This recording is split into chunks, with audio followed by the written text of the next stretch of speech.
So what happened, actually Heinrich Hertz, who was the first one to create man-made radio waves, he noticed this effect, but he didn't pay too much attention. Around 1900, I think it was Einstein's wife was involved in research on this, 1903. So she was bringing in these, oh, you know what we saw in the lab today? We put on this, and he was thinking, that's what you saw. And so he helped interpret what his wife was doing. And the point is that if you shine light on a surface, electrons would come popping out. Well, maybe that's not too surprising. You heat something up, and it boils.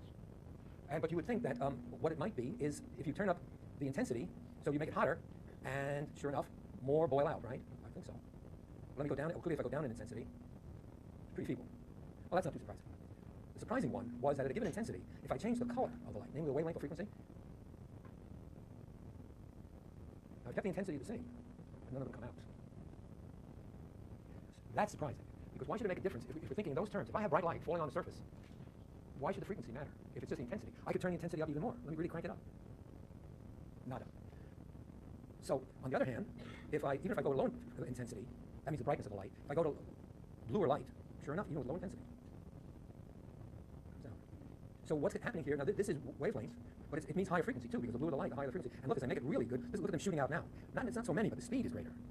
Look at how fast they come out, like that. Whereas, if I make them in this region, they pop out, but not nearly with the speed. So these were the phenomena that Einstein was presented with.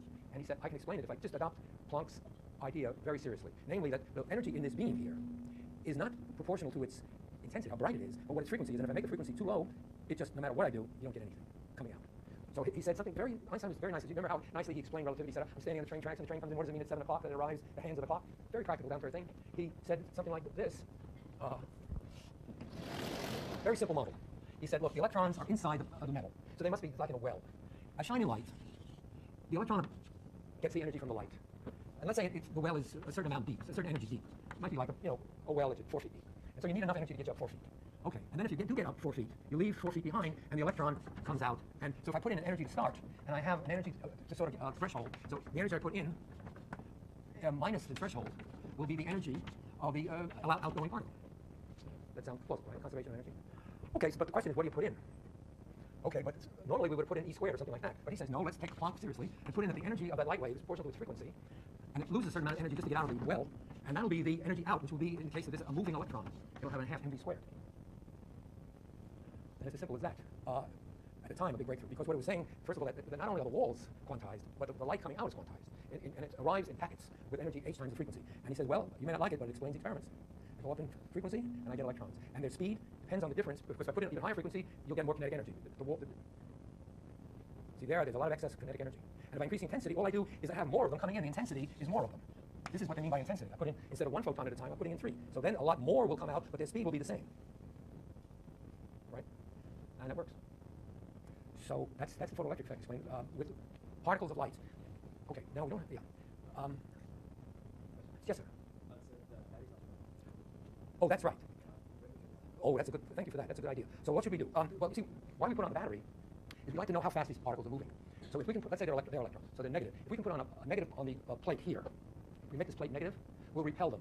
And so the question would be, I could put up the plate until I stop them. When I turn off the current, I know I've got enough negative potential energy to counteract. That's a good point. In other words, what we're going to do, thank you, Nathan, for that. That's a good idea. So if we make the potential here V something, we'll just do this thing that we did on your last exam. We start out with a particle with a certain V, and it has a certain kinetic energy, and 0 potential when it comes out. But when it runs up to here, so it has 0 potential energy. When it comes, we're going to put on enough potential so that the kinetic energy is 0, but it's picked up potential energy, V. So then we can measure the kinetic energy by the stopping potential. That's called the stopping potential. So let me try to put a negative potential on the thing. Let's see if I can do that. Because this is the positive side. I'm trying to see if I can do this. So it looks like I got the negative side. If I can make this more, let me try 2 volts. Let me try 3 volts. Let me try. There must be some way of doing this continuously. Oh yeah, look at that, smart guy. So I have to turn them around. Make a negative, negative. See, you think you're going, but you're not. Negative, negative. And you can look at the current. You see how the current is going down as I make it more negative? Sorry to be negative, my friends, but there you go. See? Isn't that nice? Nathan, what? Well, yeah, repelling them. I'm repelling them from this because I made it so negative. They run up to here and they don't like it. See, they're running up against it's exactly this thing here. Right. So this is a way of measuring how. Because I'd like to know what this is. Does it? In other words, is Einstein really right? Is the kinetic energy? Can I? Well, there's another thing I have to know. I have to know the depth of the well. But at least if I can do this experiment and vary the potential, I would get a number for each material. In fact, they allow me to do that. I think, see, for example, the depth of the well depends on the material, and they happen to start out with sodium. But if I choose a different material, they allow me to choose, I don't know, copper. So copper probably has a deeper well, and I can't even get, see, it's a deeper well, so because it's deeper, copper is deeper. I just have sodium, the electrons come out a little easier. But if I take copper, you see the same photons coming in, they leave more energy in the well, and so they come out with a lower kinetic energy, so they can't even get this far. See the point here? They're stopped over here, whereas with sodium, they come out with more kinetic energy. If I can get the arrow back. If I go back to sodium, they come out, because sodium, the well is shallower, they jump out with more kinetic energy, they can go further. See, they'll get closer to the wall now because they can jump out with more kinetic energy. Get that? So this is known as the work function of the material. This quantity here is the work function that's called, and for sodium it's small. For the alkalis it tends to be small because they give up their electrons easily, and for copper it's larger. And so because it's larger, the same energy coming in, if I have a deeper well, I have less energy coming out and it's more easily stopped. So you can understand that. Yes, ma'am? Oh, yeah. See, that's the sort of the minimum energy. You can also get some of them knocked out from here. That's also a very good point. You can actually, the electron, the way there are electrons all, this is the highest lying one.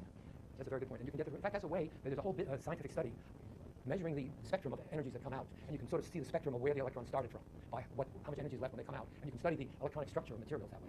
That's a very good, pity you thought you weren't born 50 years ago. You would have had a whole field of study for yourself. That's a very good point. It's called photoelectron spectroscopy. Photoelectron spectroscopy, where you can actually see where the electron came from, and it tells you where the levels were.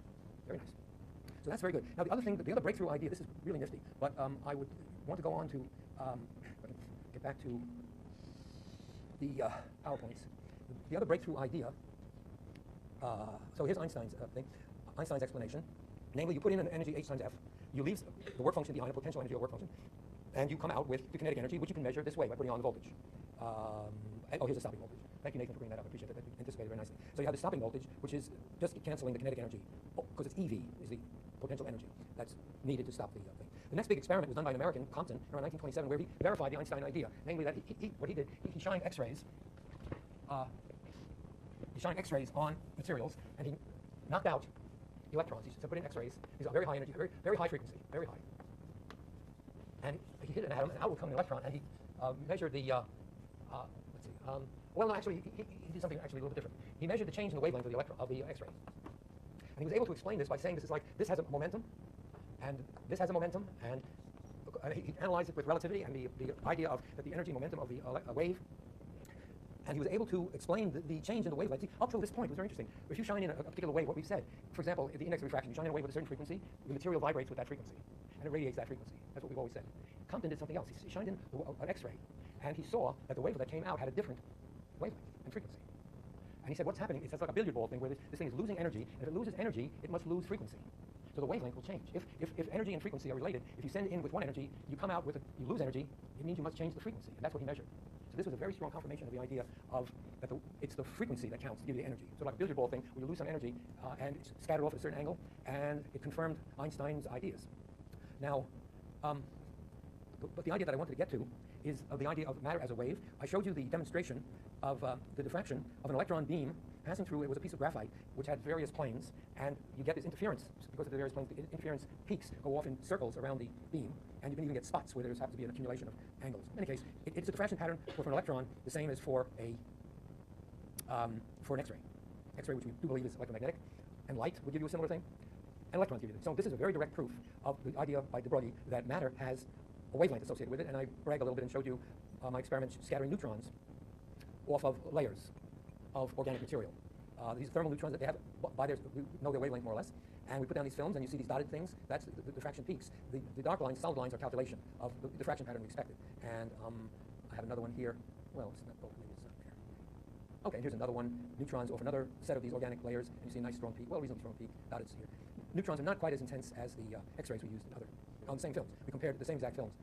Scattering neutrons, which are matter, off of the layers, and this. Now, okay, so the point is, I wanted to show you the one other thing. So once you have the idea that matter is a wave, I want to show you the idea that, let me put on the next PowerPoint, if I can.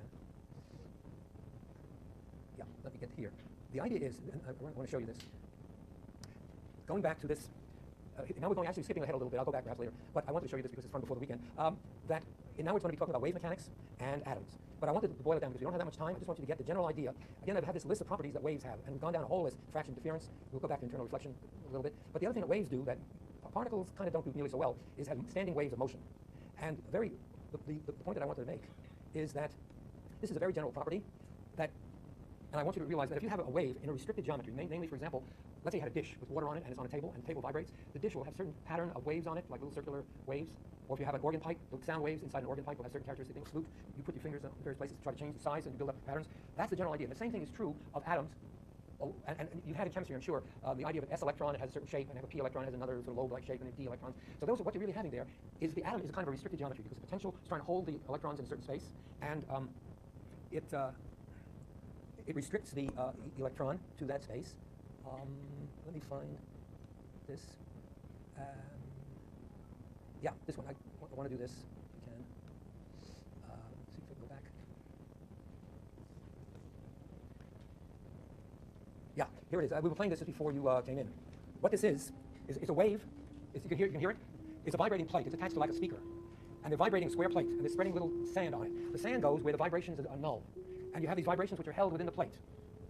And it's going up in frequency. You can hear it. The wavelength is getting shorter, and it builds up little patterns of waves, and those are the nulls in the wave. And you'll see it's going to start to look like wave functions in an atom in a way.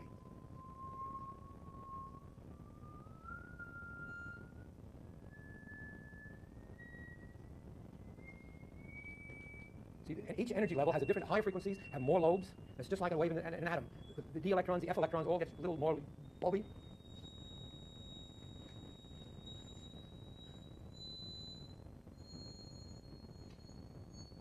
You don't like the sound? It's annoying, isn't it? Well, it's a good audiometer test. Look at that pattern, that's cute, isn't it? See, it's a square plate, so it's trying to match the boundary on the plate. Can you still hear it? Uh-oh. Yes? Yes. The idea is that, in fact, it seems to jump from one pattern to another because some wavelengths don't fit in the plate. So it waits. And then when the next pattern fits in the plate, it jumps to that next pattern. That gives you energy levels. Exactly. Exactly. Isn't that exactly? That's what's happening in quantum mechanics. That's why you get quantization. Because some things don't fit and you don't get it. And then you're welcome to it. So that's exactly.